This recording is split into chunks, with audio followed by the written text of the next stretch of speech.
GearNetwork.com. This is a Gear Network production. You spring, I spring, we all spring for Teespring. You know what that means? As corny as that was, yes, I know it's corny as hell, we have a t-shirt store. It is up and it is running. And right now we have 8 shirts, but it is growing. The merchandise is growing. Right now we have shirts going from as little as $13 for a TJCMS first t-shirt to $20 for a Gear Network logo t-shirt. All of them available to be delivered right to your front door. You choose your size, you choose your style, and you go. It's as simple as that, and there are plenty more t-shirts to come, but take a look at our Teespring store. If you go to GearNetwork.com, under the Support the Shows banner and 4 links down is Gear Merchandise. That will take you directly to our Teespring store, and you can see all of our selection of our current shirts right now, our current merchandise. Thank you again for all of your support and using our links on GearNetwork.com.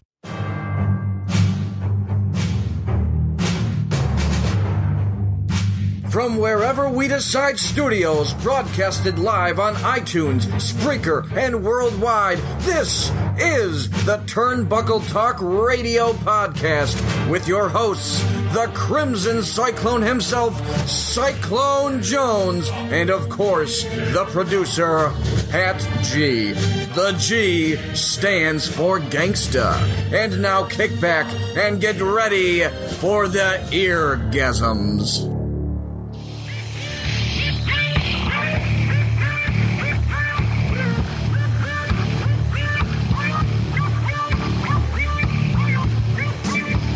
Ladies and gentlemen, you know me, I know you, we know each other. Cyclone Jones in the building.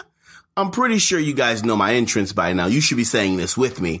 Back again, Turnbuckle Talk Radio Podcast, TTRP, along with Pat G. The G stands for Gangsta. Pat G, tell them what it is. It is episode number 56 of the TTRP, brought to you by Gear Network and, of course, ShopGear.com. That is so awesome that you remember which number it is. How do you do that? Well, last episode was 55. I mean, I understand they're in numerical order. Don't be a smartass. What I'm saying is that, like, I don't remember what numbers they are. Like, you're like 56, 50, 20, 30, 80. This is number 50, 80, 40. I do the post-production, so... So you write the numbers in. I write the numbers in. So they're sketched or etched into your head. Yes. Gotcha. Yes. Well, ladies and gentlemen, thank you for joining us. You know how we do it on Turnbuckle Talk Radio Podcast. We talk about wrestling, and that's what we're going to do. But, Patsy, let's recap last show, shall we? Yes, we shall. I'm in my Ace Ventura voice right now. Last show, we had a bit of a takeover by Sergeant Dan Fury. We did. Talk. It was great, but everything he said was good. I mean, It was awesome. Yes. You know? Him talking about the legit reason why he left wrestling. Yes. The legit reason, you know, I mean, everybody has infidelities. Everybody has, not infidelities, I take that back. Everybody has mistakes that they make. Everybody does things that they know they shouldn't do or they think about and then make a decision on what to do, whether it be wrong or right. Also, when you're a professional wrestler and you're also a father, you got to take into account of how your kids feel. Exactly. You know, I mean, I'm on that road just like Fury was on the road, or is on the road now again. Yes. You know, but it's something where it can be hard at times. It can be super hard at times. But, you know, kudos to him for, you know, breaking through that wall that broke him down at first. Oh, absolutely. You know, making sure that his kid was content with his comeback. Yes. Okay with his comeback. And, you know, he stopped because of his son and everything that he did. But he came back and he's full force right now, which is awesome. Well, we're going to be a little bit of a jumping around here tonight. Because we had interviews planned. Mm-hmm. We're waiting for people to contact us because we were like, here's our contact info, contact us. Mm-hmm. But we have 2 interviews tonight. Well, two interviews. Well, we got one interview and then we got one segment. That's not an interview. We got a segment and an interview. But did you see any of the All In event? Unfortunately, I did not. I was actually wrestling Maximo Suave. And, I was actually wrestling Maximo Suave when All In was on. And then I came home and I went to sleep. You went to sleep? So I watched none of All In yet. Okay. Even though I do have like $40 on my Fight Network, I can purchase it and watch it. It is 6 hours, isn't it? I think so. Crazy, like right? I think something like that. 4 hours or 6 hours, one of those. I think it's 4. Yeah, it was something like that. But a lot of people were very happy with it. Mm-hmm. There was some drama unfolding. Drama for your mama? A little bit, because as the show went on, it was a couple of matches had to get kind of changed up, or cut time-wise. Ooh. Because of the fact that a couple matches went super long, and shouldn't have. And shouldn't have. No. Remember, this is an indie show. Yes. So, with it being an indie show, the time restraints are just a guideline. It's not an actual restriction. Yeah. It's not something you have to stick to. It's a guideline. The kickoff match was the 0-hour kickoff match. Mm-hmm. Saw SCU defeating the Briscoes. Okay. That was Kazarian and the not his partner of choice, Daniels. It was Scorpio Sky. Yep. So they picked up the victory over the Briscoes. That match went 12:35. It's not bad. Not bad. Not bad at all. Not bad at all. The over-budget Battle Royal had about 30 competitors. That was the name of it? Yes. The over-budget Battle Royal? Yes. Oh, that's awesome. Flip Gordon picks up the victory, last eliminating Bully Ray. Awesome. That went about 17 minutes, just over. That's not bad at all. No. So what you're saying is good stuff, so keep going. Okay. MJF defeated Matt Cross. Matt Cross defeated MJF at just over 10 minutes. That's okay. So the card is going sweet now. Card's going sweet. We're in a good spot. Stephen Amell, known as Arrow, took on Christopher Daniels, and he impressed a lot of people. Yeah. A lot of people were surprised that he didn't pick up the victory. No, he's not a pro wrestler. But he's not. You're an actor. Exactly. That went 11 minutes and 45 seconds. So right now the card is going great. Exactly. Everybody's sticking to their times. Yep. Tessa Blanchard, Madison Rayne, Chelsea Green, Britt Baker, the women's four-way, went 13 minutes, and Tessa Blanchard picking up the victory. And of course, now we have an interview. And now we got an interview. Like we said, we're going the Dan Fury route. And now we are joined by a man of legendary status in Western New York, Big Cat Lemmer. Wow, that was a hell of an introduction. I appreciate it, guys. How you doing? I'm doing well. How are you, sir? I'm doing real well, man. It's been a little while since I've been around a ring, but I've been keeping up with everybody. So I see you doing some big things there, Ish. Good job. I try my best. I mean, we Steeler fans got to stick together, Man, I am the furthest thing from a Steeler fan. I'm loving this Le'Veon Bell situation, though. So what's going on, sir? How have you been? Real good, man. Just focusing on the personal life with the wife and the kids, and my real job now, my big boy job. So it's keeping me busy. Very cool, very cool. So, well, first and foremost, thank you for joining us on the show. We truly appreciate it. Today what we want to talk about is Western New York wrestling. And when we were on Facebook, I used to always see you talk about how you wish you wish that opportunities were available for you like they are for kids now. Tell us about how when you came up in the pro wrestling time frame, how was it different from then, from then to now? Oh yeah, man, 100%. The kids today, first of all, I'll be the first to admit it, the kids are hungrier today than my generation was. I think that's in part because there's more opportunity for them to see, I guess, a more instant gratification, because these guys are working hard, but they're being put into situations where they're able to excel. Pepper automatically comes to mind. Brandon Thurston, those guys at Grapplers Anonymous. They're teaching these kids, but they're also taking them on the road with them. Yeah, and that's no shot to anybody that trained me. I mean, H.G. Lope was awesome. He gave me a lot of opportunity and put me in some positions that I'm very thankful to this day. But it seems like the opportunities are much more plentiful for the boys, and I couldn't be happier. I mean, off the top of my head, Kevin Blackwood, Puff, Daniel Garcia, Kevin Burnett, all these young guys are just really making the most of their opportunities, and I couldn't be prouder. Yeah. Then you got Troy Kenneth, who I've been saying for a while now is the next big guy. So really, he's going to do a lot more than I would. To be completely honest with you. And he keeps calling a shot. He wants one match for me, and I would love to, but it's just I'm getting old, man, and I got kids, and if I get hurt these days, it's not as fun to take care of those opportunities. Can't really take time off my job and all that stuff. So yeah. Maybe one day, but I highly doubt it. I just had my 30th birthday yesterday, so I highly doubt it. Happy birthday. 30? You said your 30th birthday? 38th, man. I'm getting old. Oh, 38th. I'm like, okay, wait a minute. All right. I was like, wait a minute. I was like, that's not old 30. I'm like, well, no. I still got you beat, but I'm still out there. I'm 42, actually. Yeah, but you look a hell of a lot better than I do. Let me put it that way.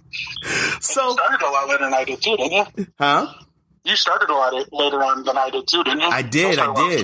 I started at 33, which was crazy. Right. The DDP of Western New York, man. I like it. I know, right? Yeah. Thank you. Thank you. Big Cat gave me the title, DDP of Western New York. Yes. Oh, God. Now he's going to start taglining himself with that. Hey, man, run with that. I just want some royalties. That's all. Oh, yeah, definitely. So you were talking about the opportunities that these young boys have, with the differences that, were different from when you were coming up, from when them coming up.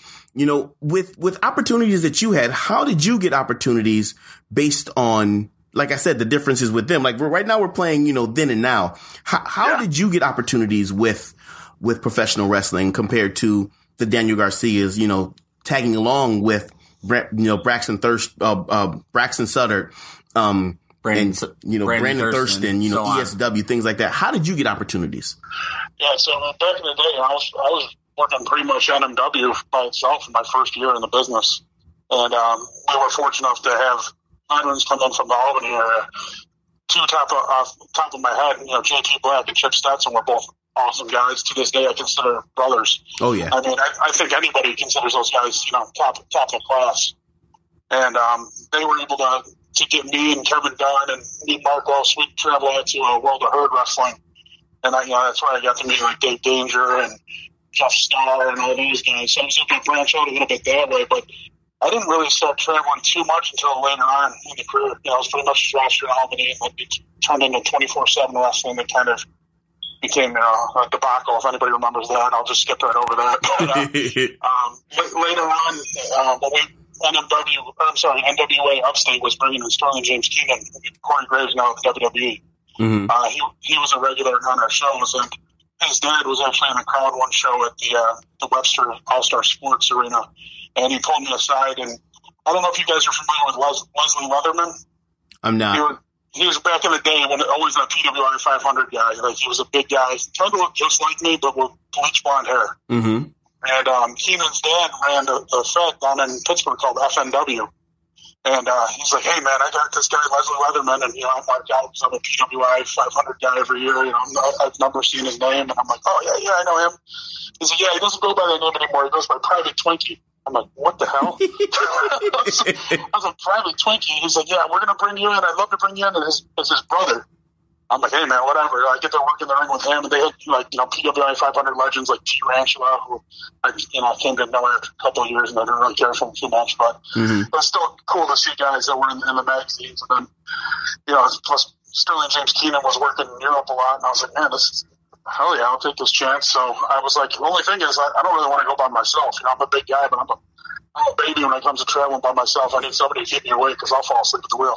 So I actually, Big Rick Brody Lee, who's now, Luke Harper, me and him started making the drive every month. And those are some of my best memories in the business. It's the 2 o'clock in the morning sheets runs, and after the show and driving right back to Rochester, getting home at 6 in the morning. So that was the most fun of my career, and that's when I started getting the ballpark brawls with Chris Hill and all that. Yeah. That's how I was able to branch out a lot more. I owe Chris Hill a lot, to be honest with you. He saw something in me that none of the local quote-unquote promoters saw in me, and I appreciate that. Yeah. Because he gave me a lot of good opportunities. I was there with Mick Foley and Steve Carino, and me and Brody tagged together against Carino and Ricky Reyes and a couple CCW guys, and basically treated me like a star. And it was all, limo service with Samoa Joe and Velvet Sky, and I'm thinking, what the hell did I do to get here? This is awesome. So, wow. Chris Hill was, it's a shame those shows aren't around anymore, so I know he lives in Texas, but he really treated the boys with utmost respect and really made us feel like stars when not a lot of people were doing it at the time. So very cool. I'll always be very grateful. Very cool. Very cool. So tell me this. I'll pose a question to you. With the new kids now, the hungry ones that want professional wrestling, what do you think the disconnect is with the generation? I'll say my generation, because even though me and you are the same age, I'm still in that younger generation of coming up, because like I said, I started late. With my generation, I've seen a lot of my generation not want to do things, feel entitled. What do you think why do you think there's a difference between that generation and the generation coming up now?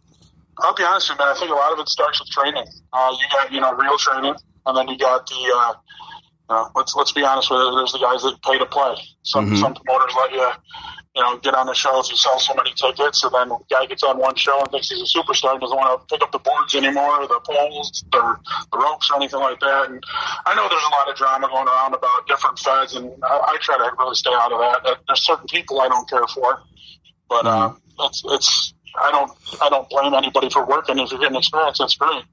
But when I see guys, I remember when IWF first started, you had all the Buffalo guys were coming down, and they were the ones that, it's Brent's ring from ESW at the time. So all the Buffalo guys are helping with the ring, and I'm seeing some local Rochester, quote unquote, superstars stand around and watch everybody else do the ring crew. And I've never been one to dodge ring crew. I don't care how long I've been in the business, I'm going to help out, because as soon as the ring gets taken out, so we're going to after party, everybody has fun. So I think it's training. It starts with training. If you're trained properly, you understand the respect. And Ish, I know for a fact, you're a guy that gets the respect part. I've seen you. I see what you do. I've seen you help the ring crew when you're not even on the show. So, something like that to me stands out. I respect the hell out of that. But if I see some guy that's, working for a hot dog and, it's too good to pick up a board after show, he's going to have heat with not just me, but everybody. Mm-hmm. Thank you. Oh, absolutely, man. I respect guys that really want it. You can see it. The guys that get there before the show. And I don't even care about this, shaking everybody's hand and bowing and all that crap. But, now as everybody get in the ring, just pay attention to what's going on. Don't sit there like a superstar in the back with your sunglasses on and, wait for a cue, talk over the match, go out there and, expect everybody to ask for your autograph. That's a huge pet peeve of mine. I can't stand these guys that walk around in a full gear during the whole show while a match is going on, trying to draw attention. Look at me, I'm a wrestling star. No, you're not. Sit your ass down and watch the match and learn something. You know what I mean? Yeah, exactly. So I think that's the disconnect, is if you're properly trained, that's one of the first things you're going to learn, is how to respect the business and how to pay your dues. Yeah. And you can tell as soon as somebody comes in the locker room whether they've been trained properly or not. Yeah, right. Okay. So with all of these new promotions sprouting up, with everybody that wants to, take their ball and go home as soon as they don't get booked somewhere. Yeah. How do you feel, or what's your thoughts on promoters that are, like I said, in essence, that take my ball and go home type of essence, because they can't get booked anywhere else? What's your thoughts on those type of promoters? Oh, man, that's the kind of guys I was talking about that I just can't respect. I can't listen. You know what I mean? If you're a promoter, be a professional. Pay the boys. I don't care if it's $10. If it's a young kid, give him a 5 spot. Let him know you appreciate the work he's doing. He's putting his life on the line for your federation. Don't sit there and say, "Oh, there's another federation, within 60-mile radius. I'm going to cry about it and call the athletic commission and cry and moan and all that." It's ridiculous. First of all, New York State, I know every state's got it, but New York State's got a lot of crying in it anyway. And the athletic commission doesn't help things. But come on, you look at a fed like ESW, you look at a fed, Excite's doing big things. Yeah. And then you look at some other federations that are trying, but there's always the drama in those federations, if you noticed. Always some kind of drama. And those usually tend to be the ticket selling feds. And my favorite thing is a promoter that gets upset if your guy can't sell tickets. Well, how the guy's coming in from 2 hours away to work on your show to get experience? How's he supposed to sell 10 tickets to people to drive 2 hours to come see him? Are you kidding me? Yeah. That's not going to happen. You know what I mean? Mm-hmm. I don't care how good the guy is if he's just starting out. He's not going to be able to bring people in. Let him work the show, give him a couple bucks, let him create a fan base, and I guarantee you people are going to pay to see him. Yeah. So, I mean, you got these guys that are taking their ball and going home. Good riddance. We don't need you. Let the big boys play. It's easy for me to say now. I'm not in it anymore. So. True indeed. Well, I mean, it's funny because, when Grapplers started, because Grapplers is amazing. I think it's a place where everybody can actually become the wrestler that they want to be. It's the training that I wish I got when I first started. Oh, you, me too. But with Grapplers being there and a lot of guys not taking advantage of it, in your opinion, why do you think that is? Do you think that they're too good? Do you think that their ego is there? I'm like, I just want your opinion as a vet to try and pull out some young boys or young-minded boys to find out why they don't do it. So why do you think? To me, I mean, there's one answer, and it's lazy. They want the easy way. They want to get all the fans and the stardom and the autographs and the paydays, but without earning it. And I mean, I'm sorry, if I was 10 years younger, 5 years younger, and I didn't have the injuries that I've had in the past, I would do anything in the world to be able to travel there. I mean, look at Mick Foley. He used to travel to Pittsburgh, drive 4 hours, go sleep in his car and work.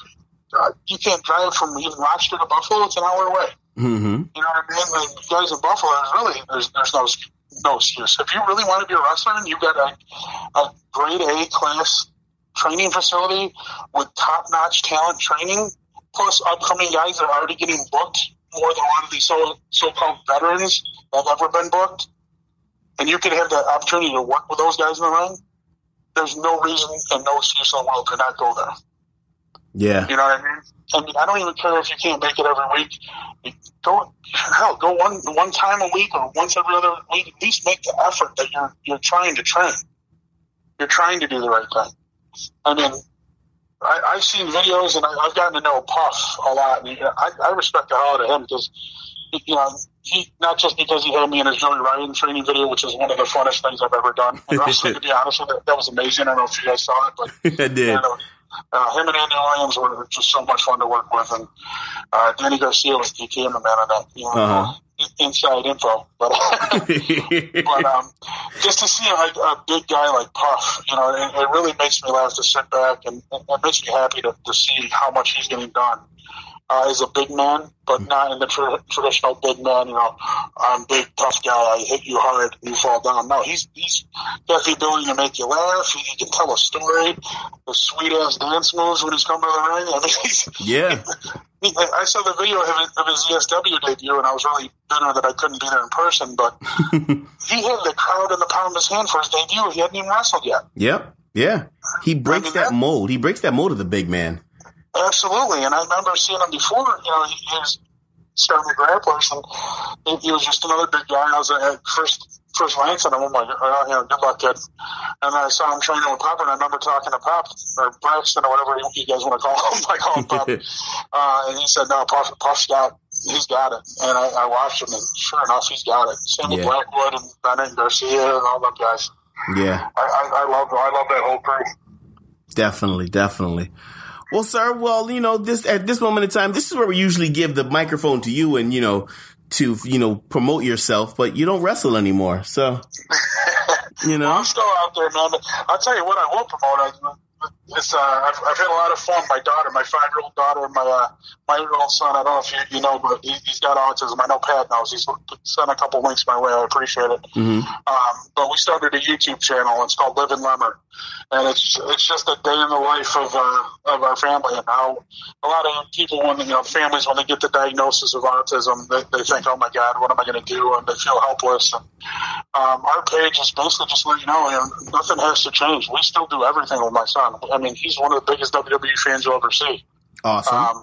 So we get him out there, we get him doing stuff. If he gets uncomfortable, we adjust, and it's great because there's more and more awareness of autism out there. But if anybody wants to take a look at it, it's called Living Lemmer. It's on YouTube. We would totally appreciate it. My daughter freaks out every time we get a new subscriber because that's the thing these kids want to do these days is become YouTube stars. So nothing would make me more appreciative is if you guys give it a look and a like and a subscribe and all that. Leave a comment because I respond to everything, so I'd appreciate it. Definitely. Sounds like a plan. We truly appreciate it. We'll definitely get that out there as well. But ladies and gentlemen, Big Cat Lemmar, thank you for joining us, sir. We truly appreciate it.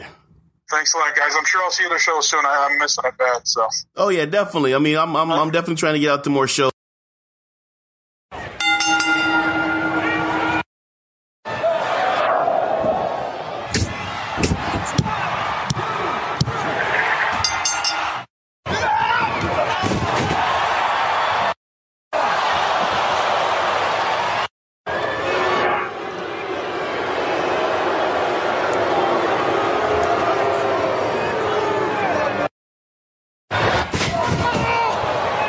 Ladies and gentlemen, welcome back. You know how we do Turnbuckle Talk Radio podcast. And right now, you heard the noise. You heard the fans chanting. Right now, this segment, From the Stands. And today, we have a special guest like we always do when we do From the Stands. Right, Patchy?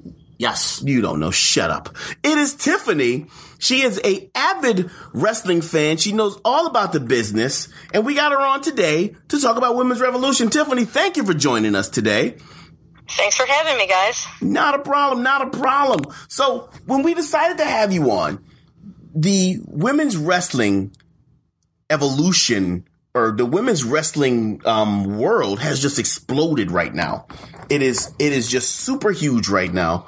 And what better time to be a women's wrestler is now, you know. But with that being said, WWE Evolution is coming up at the end of October. It's an all-women's pay-per-view. What are your thoughts on an all-women's pay-per-view that the WWE is actually doing? I think it is long overdue that they get a big showcase. And you're right, it is a great time to be a women's wrestler in this business right now because everybody's wanting to see those matches. I mean, I know I'm personally turning it on every week looking for those rather than half the other stuff that's going on.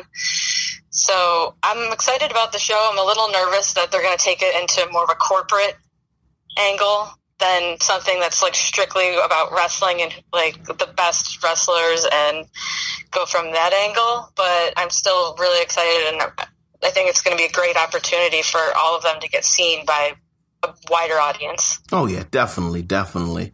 So with the women's revolution right now, and something that popped in my head is that we both refer to the women as women wrestlers.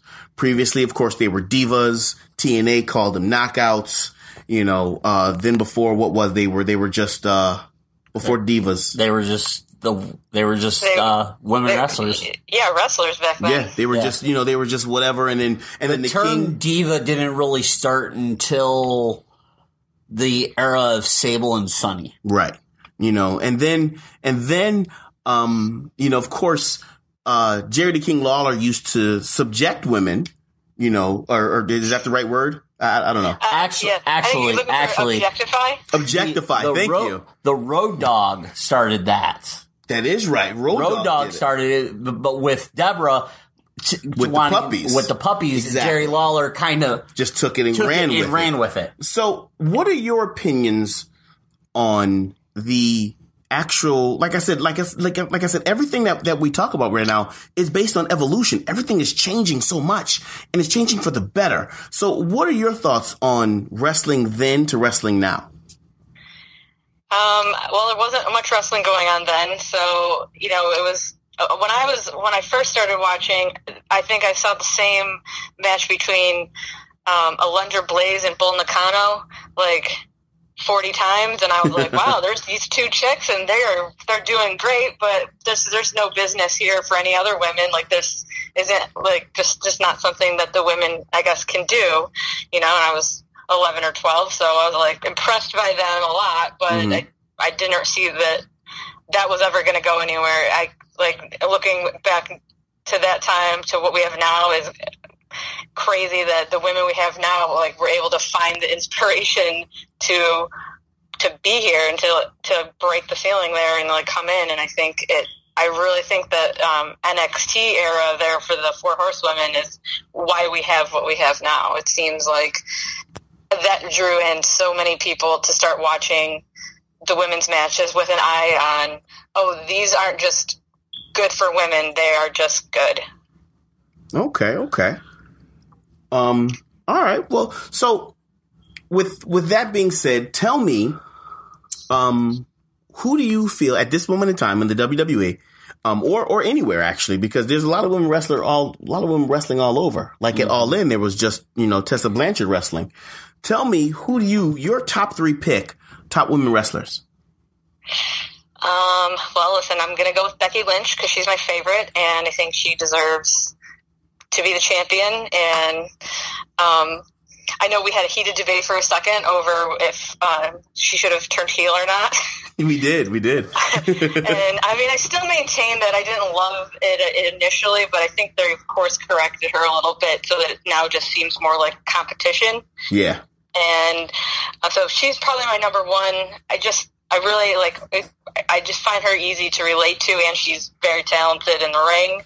So she's probably my number 1. And then after that, I flop back and forth. Tessa Blanchard is awesome. I really like her a lot. I really like Ember Moon a lot. Mm-hmm. I think if I want to see her get like more opportunity, but I really like her. So I think those might be my top 3.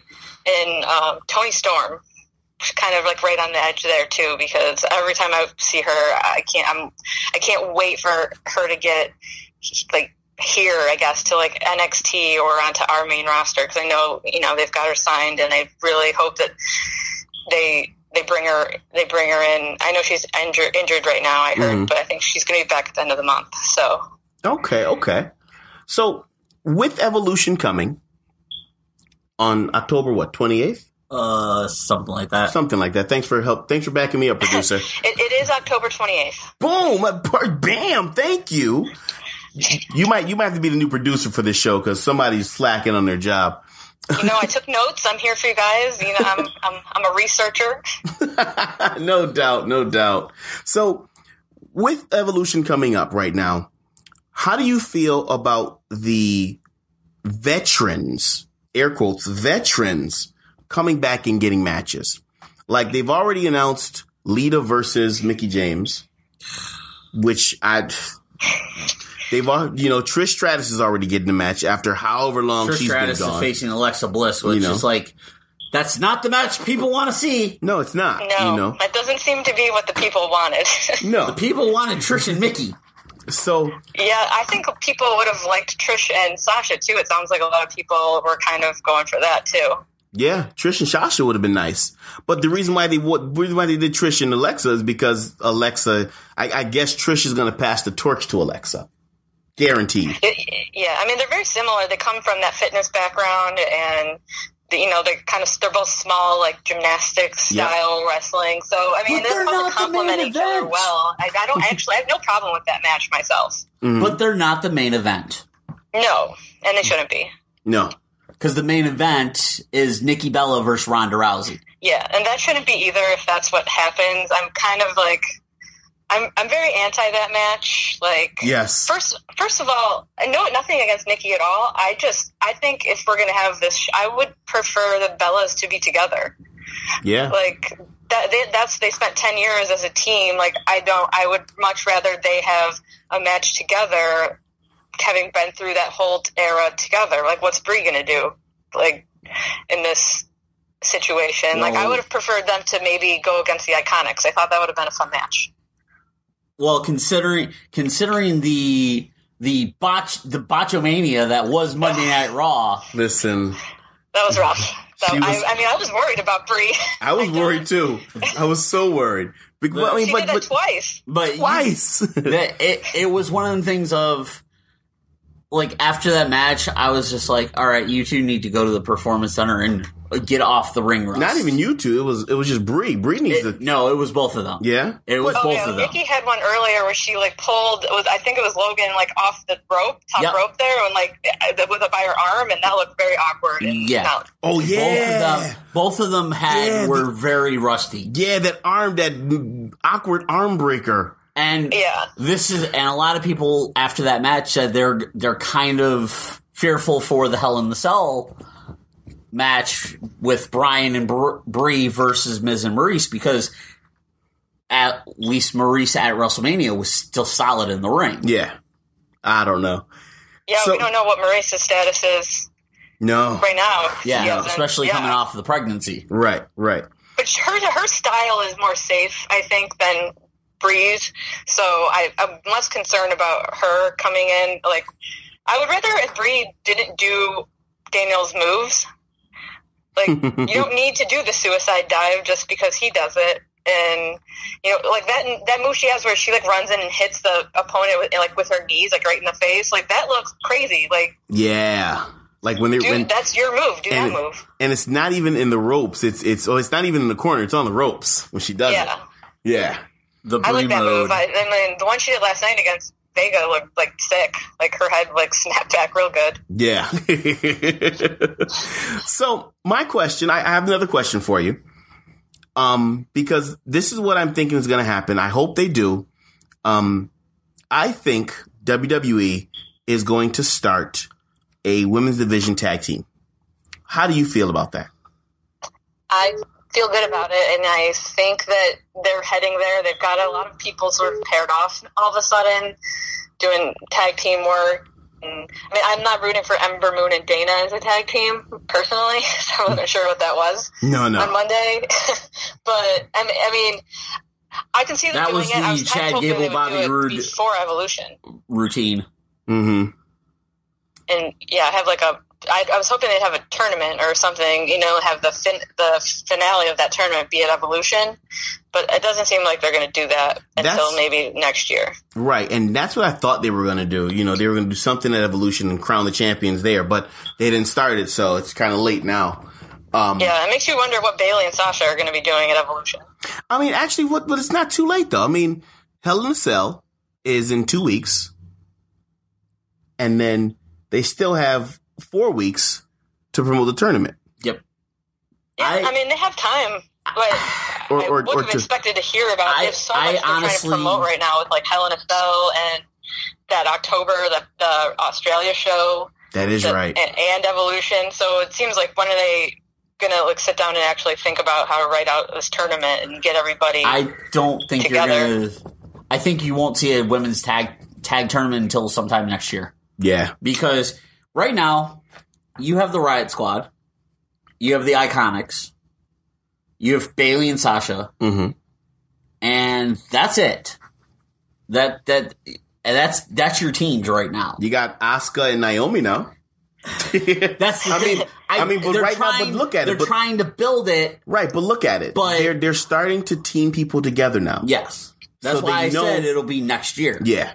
I think it will be next year. I think so, too. Right. And they'll have, maybe they can pull from this year's Mae Young and get a few more teams together. Oh, yeah, definitely. So, since you brought that up, thank you for bringing that up. Nice segue. The Mae Young tournament starts tonight, 9 o'clock. Today's Thursday. Yes. Today's Wednesday. Look at Wednesday. you. You don't even know what day it is, Pat G. That was a test for him. So, today's Wednesday, 9 o'clock. It starts. You have the first 4 matches.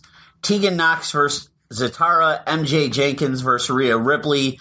Mako Samura versus Killer Kelly. Lacey Lane versus Vanessa Craven. All right. Those are your first 4 matches tonight. So, with those names, do you know any of those names? Yeah, I mean, I know the names, so I'm not familiar. I haven't seen everybody yet, but I'm familiar with Tegan Knox and Rhea Ripley, who I really like from last year's Mae Young. I've seen a couple of her matches, and she's, like, just big and impressive and, like, real athletic, so I like her a lot. I've seen Killer Kelly. She was in the UK show they did on the network a couple months ago, so I'm not familiar with the other ones though, so I'm excited to see them and see what they bring. Okay. So now, with the Mae Young Classic already being done and pre-taped, did you know that Tiffany knows who won the Mae Classic already? Really? Well, nobody's won yet. I had to take my shot with that one, Tiffany. The finals are going to be at Evolution, so insider I do know who the final is because in my research to prep for our conversation, I accidentally saw who the finals were, and I don't know anything about how anybody gets there. So, and there's that, but. Yeah, I definitely know who the final is, and I think it's going to be awesome. So that's cool. But yeah, I was trying to be prepared, and I had made an oops. Not a problem. Well, with that being said, this is what happens when people research stuff on the internet. I know, right? I mean, well, you know, find things you don't want to know. Mistake. And I made it this far too. I had made it all the way up till the day of the first show, and without knowing, and then. There it was. It's okay because no, don't speak to me. So I had to walk away because he didn't want any. He didn't want the scoop. Nope. It's okay because at least with the first Mae Young Classic, everybody knew who the finals was going to be like a week before the show, like a week and a half, maybe 2 weeks before they were actually airing. Oh yeah, and that's the thing. I mean, because when they did it, it was just I don't know. Just the first one was just taped like filmed it all in the same weekend, right? Yeah, it was all it was all in the same shot. Yeah. So, well, other than that, we want to thank you for joining us. We truly appreciate it. Yes, thank you for having me. I'm always happy to talk wrestling. Not a problem. We'll definitely have you back on. From in your stands, we'll definitely get you on. You know what? I'm thinking now, trying to plan something right here. My mind is working. You know what? We'll have her on for the prediction show for Hell in a Cell. Okay. That works for me. Yep. So, I'll do my research for that too. Yeah. I do have one question. Yes. Because November is coming up as well. Mm-hmm. And Evolution is at the end of October, but November is generally Survivor Series. Yep. If you were to book a 10 women's Survivor Series match and had open roster between WWE, NXT, and the people from the Mae Young Classic, who would the two teams be? Oh boy, that's a tough one because who's friends with who by then? Yeah. But okay, classic heels first babyface. Well, I mean, who's going to be a heel and who's going to be a babyface by then? Because it changes every week. It does change every week. See, and that's a question we'll ask once we get closer to it. Oh, of course. I mean, my thing is, how do you guys feel like are the MMA Four Horsemen going to be ready by Survivor Series? Maybe. Because I picture them finding a way to do a Four Horsewomen versus Four Horsewomen thing. Yep. But I don't know if everybody could be ready and on the same page because obviously Becky and Charlotte aren't BFFs right now. That is true. I don't know about the whole Becky Charlotte thing. I know that we already know where Ronda's at. We already know where Shayna Baszler's at. I know Jessamine Duke and Marina Shafir are pretty much wrestling matches right now. Right. So those four might be ready by the time November rolls around. Yeah. It depends on where the other four are at that point. And that's just for story, where they are in story. So yeah, I mean they'll well, listen, like I said, once we get closer to Survivor Series, that'll be that topic question we'll talk about. Yeah, and I'll have a legit team for you when we get a little closer. I mean, right. I find if somebody had shot me that question so I could have properly made it. I probably could have talked to you for 20 minutes about a dream Survivor Series match. That was a question he just shot out, so I didn't know about it. I would have definitely prepped you for it. I want to see that Four Horsewomen versus Four Horsewomen match at some point, and I think they could use the MMA Four Horsewomen to get the NXT WWE Four Horsewomen back on track as friends and. Oh yeah, I don't know. It seems close, so I'm not sure. Oh yeah, they can definitely utilize it and use them like the Radicals, and just come and in and just they don't have to be destroy friends everything. to be on the same team. That's true. That's true. You know, they did that with who did that? Nexus. Nexus did, yeah. They weren't friends, but you know they had to come together to beat the Nexus. Right. I mean, it's all about your pride. If somebody challenges you, you know, you'll figure out a way to get out there and show who's best. Exactly. Well, all right, Tiffany, thank you for joining us. We truly appreciate it. You know, we will definitely get you back on, like I said, for Hell in a Cell prediction show. Awesome. Thanks for having me so much. Not a problem. Ladies and gentlemen, this is Cyclone Jones, and I am with Pat G. The G stands for gangster. And remember, the TTRP is sponsored by the Gear Network store through Amazon. If you visit shopgear.com, it's a little bit different. That's shop, GERE.com, and click on any of the banners. It will take you right to your account, and you can do all your Amazon shopping there. When you shop Amazon and Amazon Prime, but Amazon kicks back a small percentage of your purchases back to us here at the Gear Network, so we can continue to bring you the great program that you've come to know and love, like the TTRP Turnbuckle Talk Radio podcast, Better Live Than Dead, the FTW podcast, the JC Money Show, and Trust the Podcast from the Gear Network. So that's shopgear.com, SHOPGERE.com for all your Amazon and Amazon Prime purchases from us here at the Gear Network.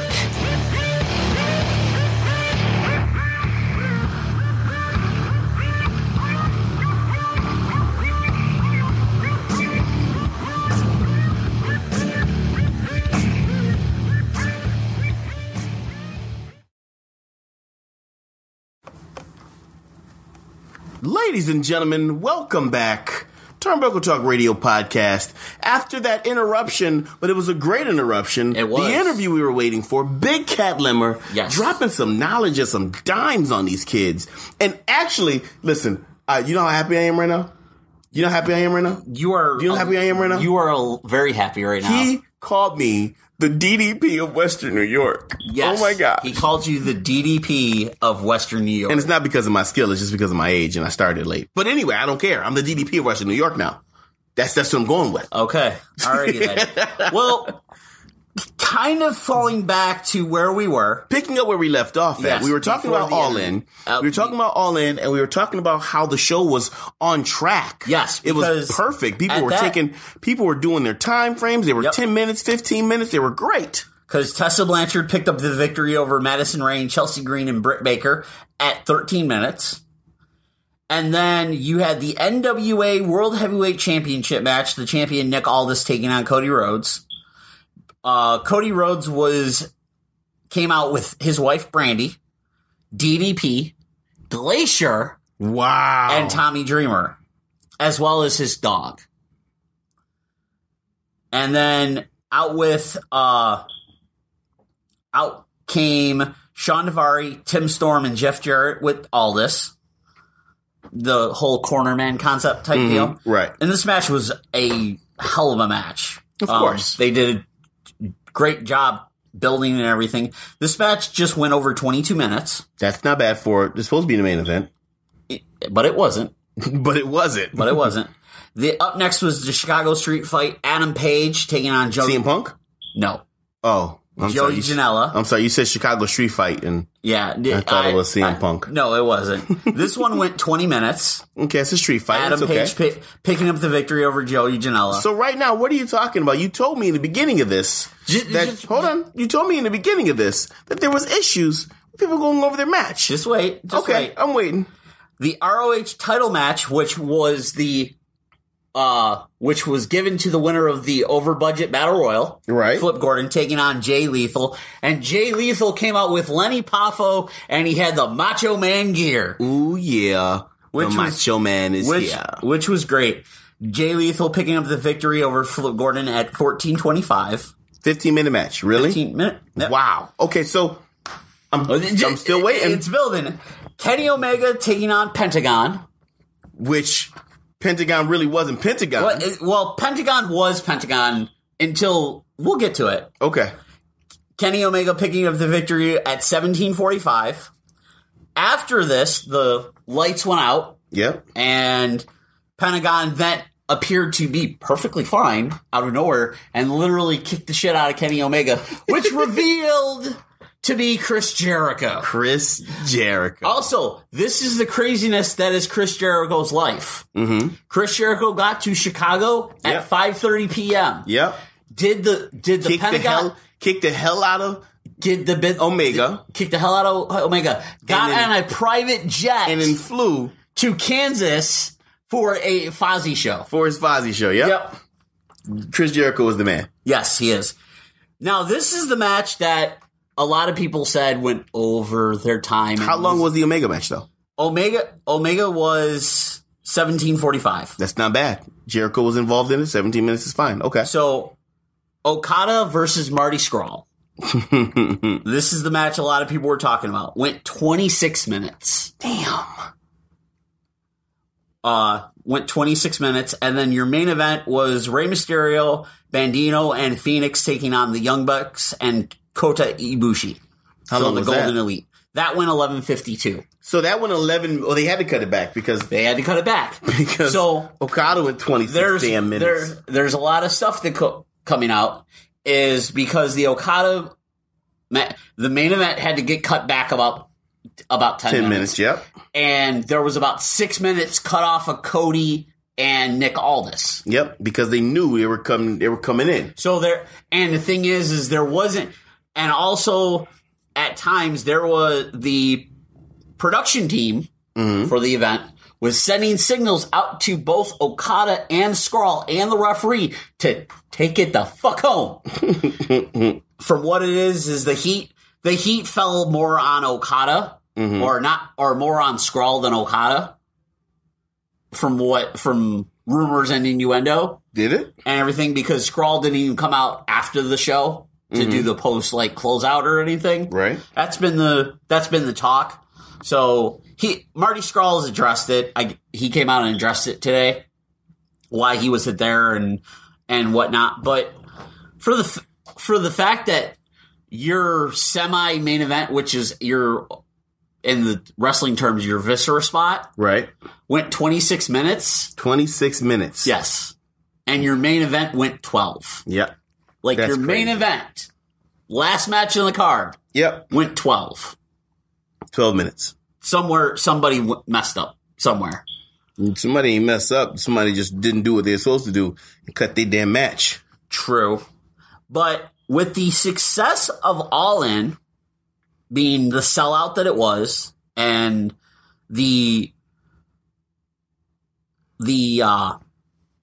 event or whatever and showing that Cody Rhodes has pretty much left the machine of WWE and created himself something and everything. Who on the WWE roster today could use the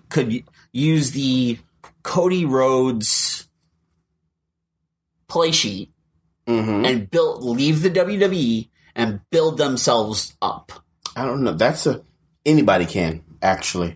That's a very, I don't want to say loaded question, but it's a very hard question to answer.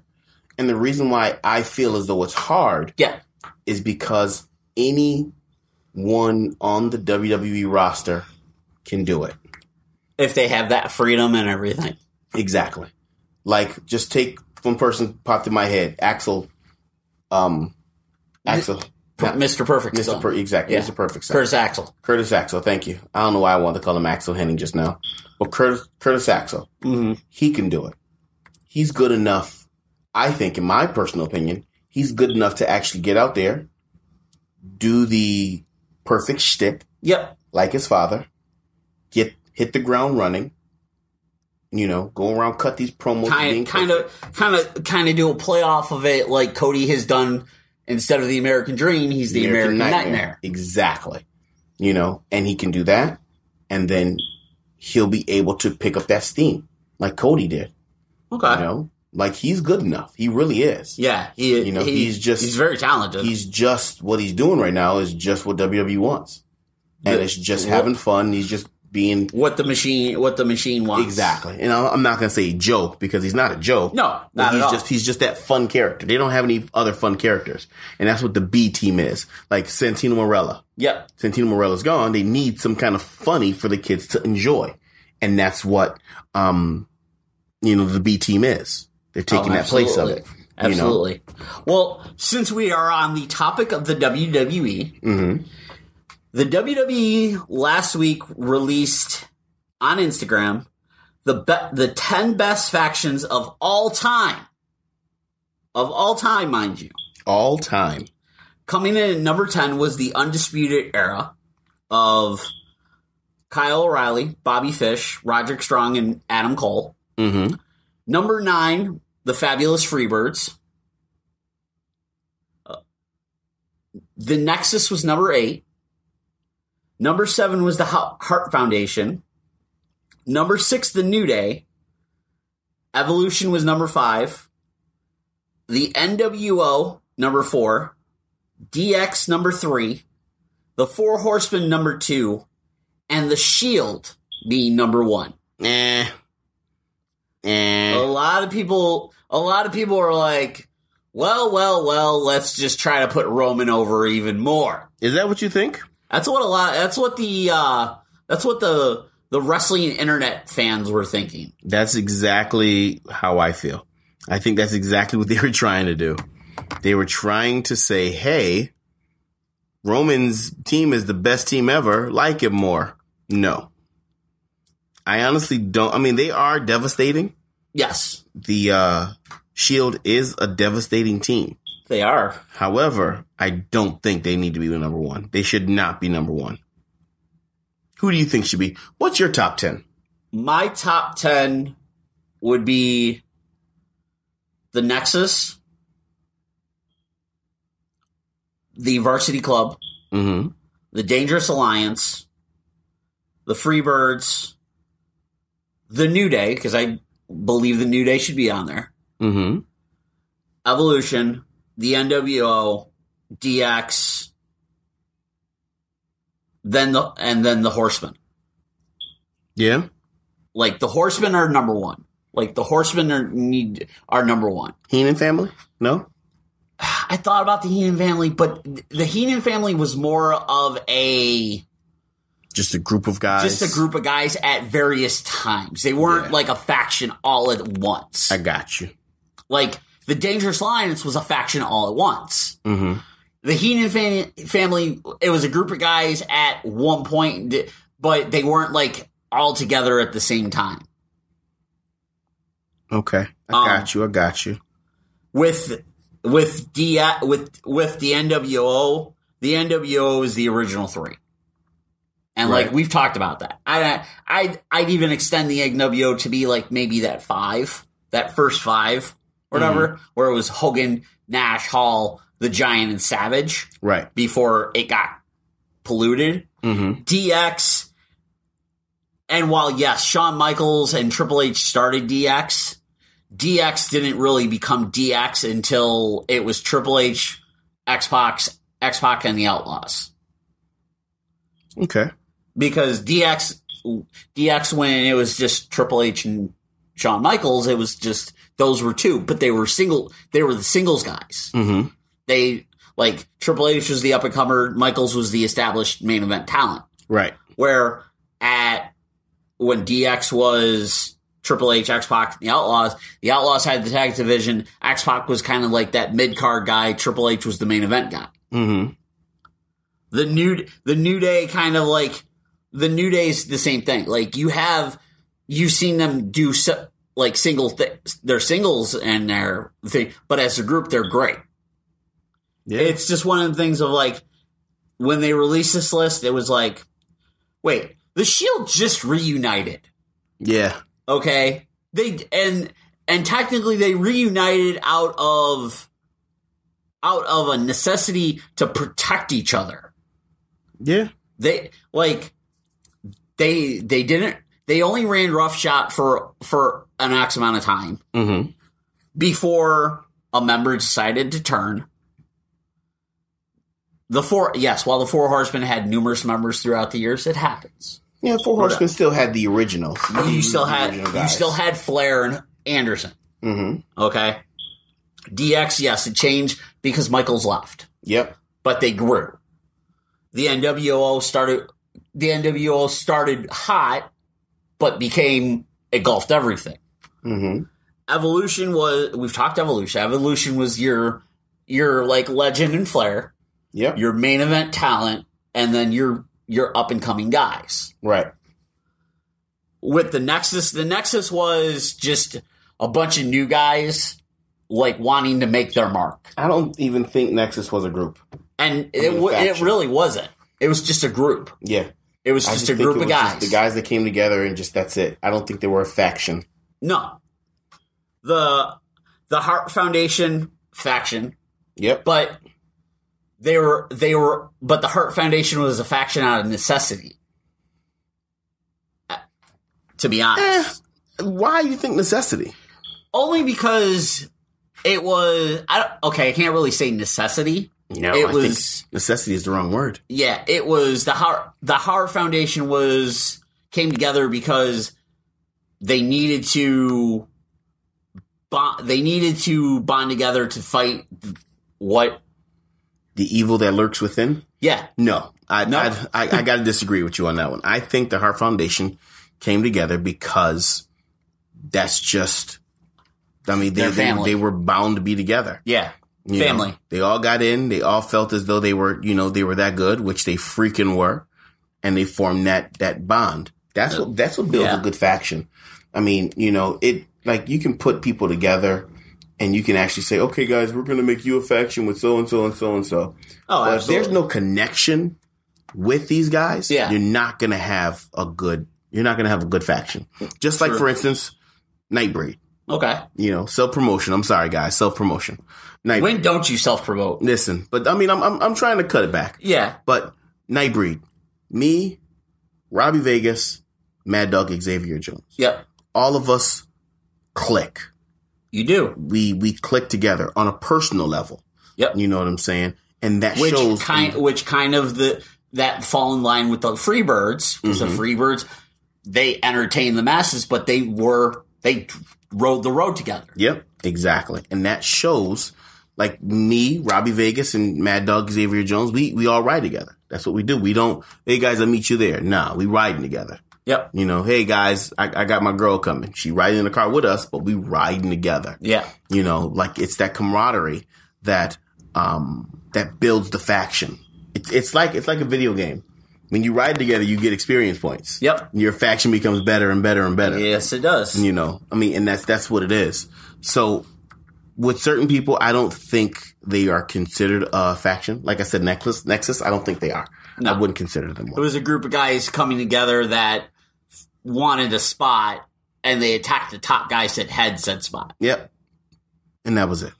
So. But once again, it's the WWE and the machine. Yeah. So how about this?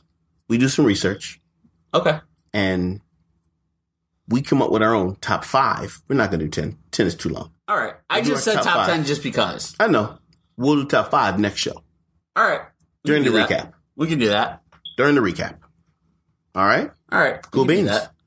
So, ladies and gentlemen, I think that's it. Yep. Are we done? We are. Wow. That's it. That was a really quick show. I mean, we went the time, but it still felt like it was quick. A few minutes over, but yeah.